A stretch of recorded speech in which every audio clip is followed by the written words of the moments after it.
Every year, tens of thousands of aspiring doctors, nurses, and other healthcare professionals immerse themselves in U.S. educational and training programs, eagerly preparing for their roles as healers.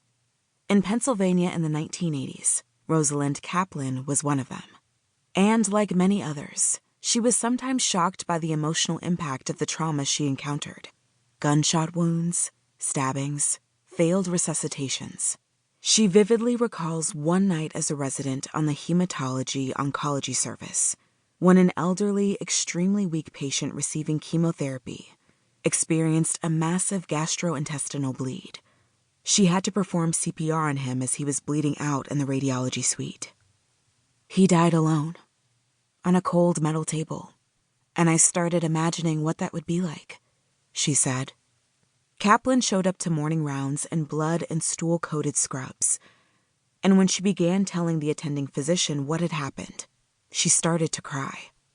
Later, the attending called Kaplan into her office to discuss the fact that she was having trouble dealing with death, an accusation Kaplan found absurd.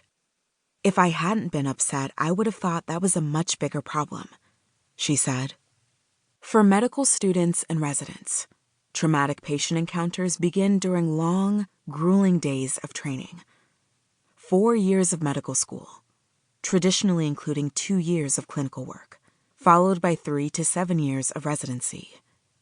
In addition to facing death and trauma, students often experience massive workloads, long clinical hours, high expectations, and toxic work environments, which can cause depression, anxiety, and other serious symptoms.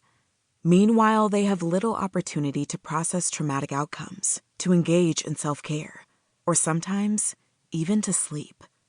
One commonly cited satirical novel about a medical residency program, The House of God, by Samuel Shem, provides a harrowing account of a cynical resident exhibiting burnout, disconnection, and a callous lack of humanity.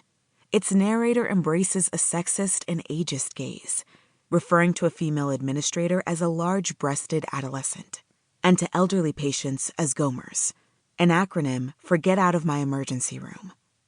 A nursing degree, which typically requires 2 to 4 years of study, brings its own unique challenges that can also have damaging repercussions. Nursing students have reported excessive workloads and informational overwhelm that result in serious emotional, physical, and behavioral symptoms ranging from nausea to depression. A 2018 analysis of 27 cross-sectional studies found that roughly a third of nursing students experience depression worldwide.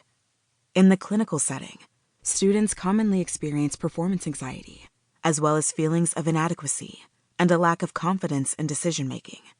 Negative or unsupportive relationships with faculty has been identified as a major stressor, one with far-reaching impact, as caring faculty plays a significant role in students' intent to graduate. While schedules may ease following training, healthcare workers' challenges are far from over. 44% of U.S. physicians feel burned out even when there's not a pandemic, according to Medscape's National Physician Burnout, Depression, and Suicide Report 2019.